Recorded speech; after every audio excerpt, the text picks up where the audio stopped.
Hello and welcome to the MovieKing Podcast. My name is David Jurmann and I'll be your host. On today's episode, I'll be reviewing the film Friendship, and in the second half, I'll be reviewing the film Hurry Up Tomorrow. So starting off with Friendship, this is a new comedy by Andrew DeYoung and stars Tim Robinson in the lead alongside Paul Rudd. Going into this movie, I wasn't really familiar at all with DeYoung as a filmmaker. I really haven't seen anything he's made. I was only mildly familiar with Tim Robinson. I had seen a few sketches with him from a show on Netflix. And of course, I really enjoy Paul Rudd from all the Ant-Man movies and several other works he's done. I think he's just a great actor. And I thought the trailer looked interesting, but I didn't exactly have a lot of expectations. I just didn't really know exactly what to expect here just because I wasn't familiar with, the director nor Tim Robinson really. So I was just kind of like, oh, what's this going to be like? But what got me excited for this movie is the positive reception it has. So, it's gotten a lot of positive reviews from both critics and audiences. When I saw the film, it had a pretty limited release, but it's getting a wide release very soon, possibly even by the time this podcast goes live. So you could probably see it at your local theater now. But also alongside the fact that we just don't get a lot of comedies released in theaters anymore. We really don't. I mean, maybe a couple a year, but a lot of comedies have gone straight to streaming, like on Netflix and Prime Video. It's really disappointing to me because I've always enjoyed seeing a comedy in theaters. I feel like just seeing it with a crowd and being able to laugh with people during the movie really helps. Not to say that the movie's going to be better, but, just laughing with people makes a movie a lot more enjoyable rather than just watching it at home in a quiet living room laughing to yourself. Out of all genres, I feel like comedy is one of the most, beneficial from seeing with a crowd in a movie theater. So I just want to take a moment to kind of mention how nice it was to see a new comedy in the movie theater with a packed crowd who was really enjoying it. I mean, everyone in my audience was having a really good time. It was a great communal experience, and it's really great. I just really had a good time watching this movie with a crowd. But now on to the movie. It's about a man played by Tim Robinson who is married, has a kid, and meets a new neighbor played by Paul Rudd. The two immediately kind of have a friendship that quickly changes over the course of the movie and just kind of evolves. I don't want to say too much about what happens there, but in general, it's a movie about a man who was kind of lonely and didn't really have many people to kind of talk to besides his wife and kid, and he kind of loves the idea of friendship and wants to become a lot more like Paul Rudd's character, who's a lot more outgoing and has a lot of buddies. And, it's kind of this journey of a guy who just wants friends and wants friendship. And I'll say this is a movie that I enjoyed. And at times I think it's actually very hilarious. It's really funny at times. I was really laughing pretty hard. But as a whole, I'm a bit more mixed than I was hoping to be. There are some jokes here that had me laughing so hard it hurt, and as I mentioned, I'm not overly familiar with Tim Robinson and his type of humor, but he's just great at expressing emotions, particularly anger and frustration in a funny way. He kind of has that effect someone like Will Ferrell has, who just yells a lot and gets very angry, but it's not really annoying, it's just kind of funny. And then Paul Rudd, who isn't in this movie as much as I expected him to be, is just very charming and endearing and likable as always. He plays a good character, he just knows how to play a character well that makes him, fun and interesting to watch, but, very charming as well. But I think part of my issue with this movie is that we're mostly following Robinson. And I think Robinson is funny, but he also just plays a very unlikable character. The nature of his character is that he is kind of a douchebag. You just don't really like rooting for him. And after a while, I think it just began to get a little tiring. I was getting tired of watching him. He was kind of getting to grate on my nerves a bit. And I think that kind of character works in little sketches, 5-10 minute sketches, where it's almost like an SNL thing where, you have an unlikable character and everyone's getting annoyed at him and whatever. But in this case, watching a whole movie with the perspective of this character, I think began to get a little annoying. And I think watching this movie from someone else's point of view, a different character's point of view, and then seeing them watch someone be really annoying and then kind of being bothered by it, I think would be more entertaining to me. but kind of watching the annoying character do annoying things to people just makes him even less likable. Um, I don't know if it's really easy to kind of understand where I'm coming from without seeing the movie for yourself, but that's just kind of how I felt. I just felt like it was getting a little old after a while, and just sort of the awkward, uncomfortable humor that he brings also got a little old for me. But when he's yelling and just being really like crazy, it's a lot of fun. I think it's a really funny character in that regard. But I think all of that kind of leads me into a separate issue with this movie, which is that I don't think it fully commits to being a full on comedy, nor does it commit to being a little more dramatic and thoughtful. And what I mean by that is that some comedies can be, a joke every minute and you're still laughing at one joke when another one comes and you just kind of have to keep catching up. I love comedies like that. It's literally like not every joke lands sometimes when you do that, but it's like just constantly having jokes like every other minute. It keeps you laughing, it keeps you like engaged, and I just really enjoy comedies like that. And sometimes in other comedies, it kind of holds some of the jokes back in favor of developing the characters and having more of a story. So it's not really as much comedy maybe as you would hope, but it's a lot of good character exploration. You kind of, you're enjoying the story and you're there for that, but then the characters, that's what you're kind of learning about. And the comedy comes as a side thing where it's like, oh, it's just really funny too. And I would say that's kind of how Barbie is. A movie like Barbie is very much story and character, but the humor backs a lot of it up. It's not really a joke every minute, but when the jokes are there, they land a lot. Versus jokes every minute, is maybe something like what you get in an Adam Sandler movie or a Will Ferrell movie or a Seth Rogen kind of movie where it's just constant, bam, bam jokes. And Friendship doesn't really do either of those things, and that kind of leads to some pretty awkward pacing, in my opinion. Kind of the lack of jokes just kind of made it go by a bit slower, but then also the lack of character growth, in addition to that, made it go by even slower. So this movie's only like an hour and 40 minutes. It's pretty short. I have to say, unfortunately, the movie did kind of feel a bit over 2 hours by the end of it. I was like, that definitely felt longer than it was.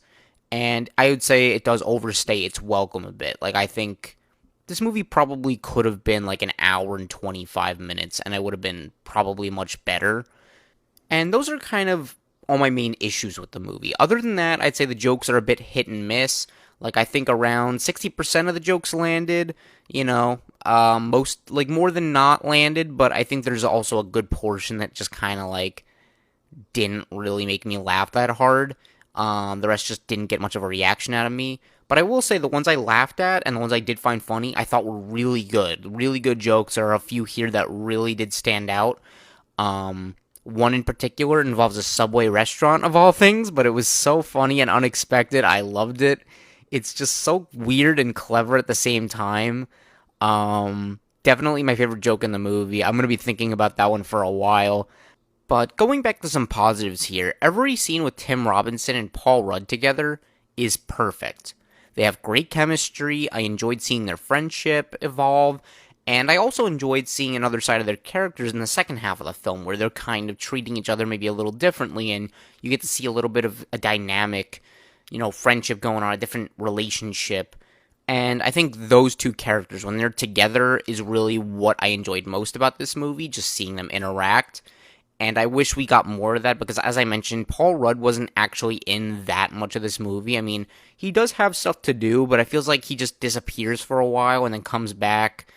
So I wish he was in it a little more with Tim Robinson. Their chemistry is really entertaining, and I really enjoyed that. Another thing is that I did enjoy the story. It has some good ideas, and I was interested to see where the characters would go next and what they would do. But look, really, Friendship is a movie I just don't have a whole lot to say about. I just don't think it's a movie that, like, really warrants that much, like, debate because it's a comedy. It's hard to critique a comedy because the job of a comedy is really just to make you laugh. It can do so much wrong. It can have, like, a million problems and maybe only, like, one or two good things about it. But if one of those things is that it's really funny, you kind of ignore a lot of the big problems you had and you just have a good time with it. And while I will say I didn't laugh quite as much as I would have liked to in this movie, there's still quite a bit to enjoy here. So I'd still give it a positive review despite all my issues with it. I think there's enough going for this movie that I can recommend it to people who enjoy Tim Robinson and enjoy Paul Rudd and just want to see a comedy like this, especially in theaters. Like you've been missing going to a good comedy in the movie theater and you just want to go see it. I would say you can go check it out. I mean, you probably won't love it. Maybe you will. I don't know. Comedy is so subjective that I really have no idea who to recommend it to. Um, but, I think it's enjoyable enough if you know what you're looking for. If you like the trailer, you'll probably get a really good kick out of this movie. If not, maybe you can consider watching it on TV, but I'm going to give this movie a B minus. It's pretty mixed, but I will lean fresh with it. I think there's definitely some stuff to like here. Alright, and up next we have Hurry Up Tomorrow.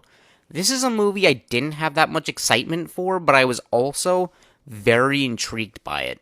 This movie is made by a very visual filmmaker, Trey Edward Schultz, and is basically a singer's passion project. The Weeknd, the singer The Weeknd, is behind this movie. He's like really big behind what this movie is. I love The Weeknd. I've been following his music for around a decade now, and I've listened to all of his albums since then. His music is actually a big part of what I listened to through COVID, and I love just how much his music strays from the norm. It's not like...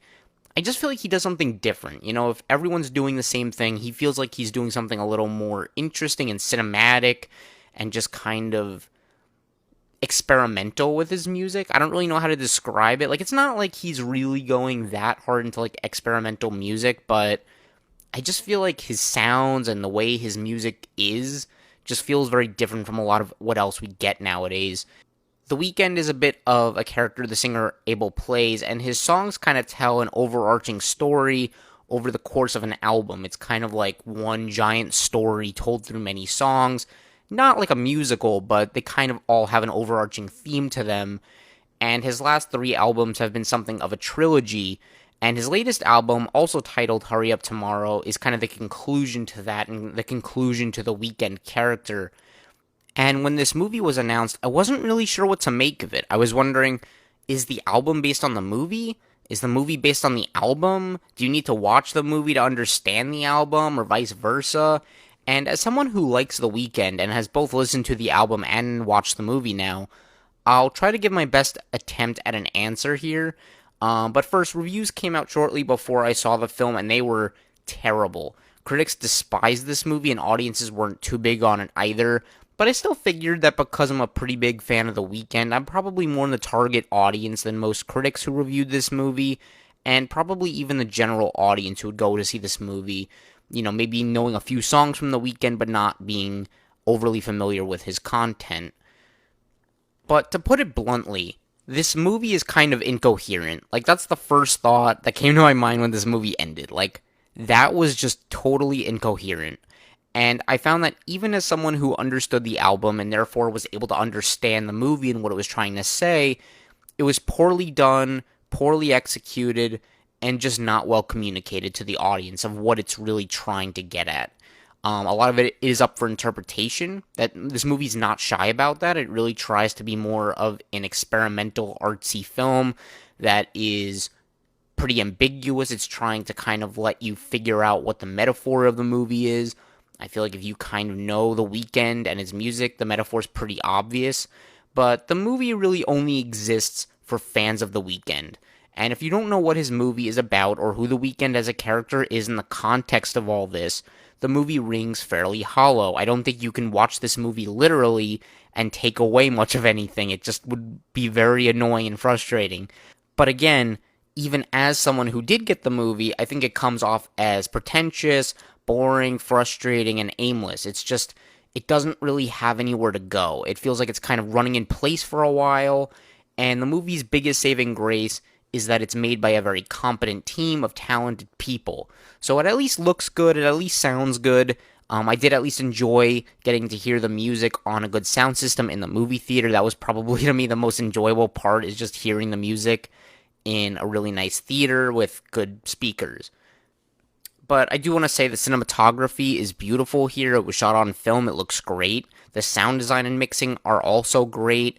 And most of the performances are pretty good too. Jenna Ortega, in particular, is actually quite good here. She has to express a lot of emotion, and I think she kind of holds the movie together in some ways. You know, if you do like the movie, I think everyone can agree Jenna Ortega is one of the best parts. And Barry Keoghan is good too. And then Abel Tesfaye as himself, or at least a version of himself playing The Weeknd, is also pretty decent. I've seen some people online say that he's bad here, and they're showing clips all out of context online.